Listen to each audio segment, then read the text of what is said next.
عسلامة عسلامة ومرحبا بكم معنا في دبرتنا اليوم مع بعضنا باش نعملوا شكشوكة فول أخضر وإلا شكشوكة ربعية، كل واحد كيفاش يسميها أما البنة أكيد ما نختلفوش عليها. وصفة سهيلة بنينة تنقذك لو كان ما عندكش ادبرة. اللي حاجته بالبنة بالوصفة يقعد معايا للآخر، وما تنسيوش تشتركوا في القناة ويلا نبداو.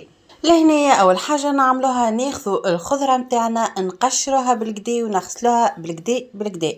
لهنا الخضره اللي حاشتنا بها حاشتنا بطماطم، من المستحسن نقشروا القشره البرانيه متاعها ونقصوها مكعبات. لهنا طريقه القصان كل واحد كيفاش يحب يقص. فيما يخصني نقص بالطريقه هذه، وهذه طريقه الوالده.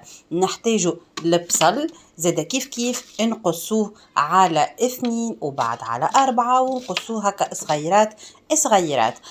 لهنية الكميات كل واحد قداش يحب يعمل كمية.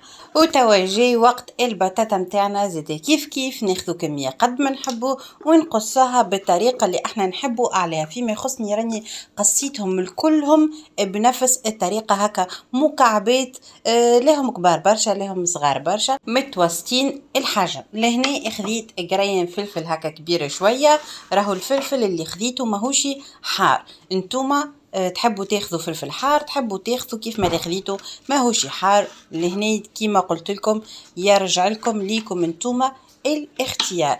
قصيت الفلفل متاعي كيما قصيت الخضرة الكل. توا جاي وقت الفول الاخضر. الفول هذاك راهو فول مكنجل، قشرت كميه كبيره وخبيت في الكونجيلاتور، وبعد خرجتهم ونحيت القشره البرانيه باش يجيني سهيل في التطيب نتاعو. في كاسرونه نحط شويه زيت زيتونه والا زيت نباتي الموجود عندكم، ونبداو نقليو في المكونات نتاعنا.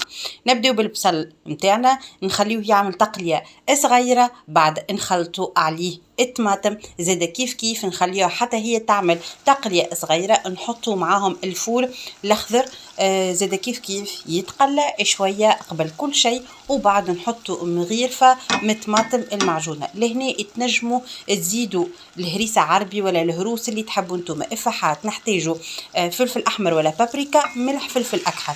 هكا نضيفوا عليهم البطاطا ونخليهم يتقليوا شويه، وتوا نمرقوهم. لهنا من المستحسن يكون ماء سخون. بعد ما نقليو الخضره نتاعنا كي نجيو نمرقوها من المستحسن نمرقوا بالماء سخون باش ما نطيحوش كل شيء في الماء. لهنا قريب يطيب الشكشوكه نتاعنا نضيفوا قرينات الفلفل نخليهم يطيبوا في الاخر بكل. نضيفوا كميه اللي نحبوا عليها من البيض، ونفوحوا بشويه تابل وكربيه هكا ونخليها تكمل الطياب. وشوفوا ما شاء الله كيفاش طابت سلة وجيت بنينة اتعشق وفاوحة والريحة تفوح في الدار في حان. لهنا بالحق عطيتكم الطريقة متاع الوالدة اللي كل وين نطيبها تفكرني بتونس وبجو متاعنا متاع تونس. ان شاء الله تعجبكم الوصفة، تجربوها، تكتبوا لي رايكم ملوطة في خانة التعليقات وفي وصفة اخرى ودبارة اخرى، وانتم ديما تكونوا بألف صحة وخير وعافية، وباي باي.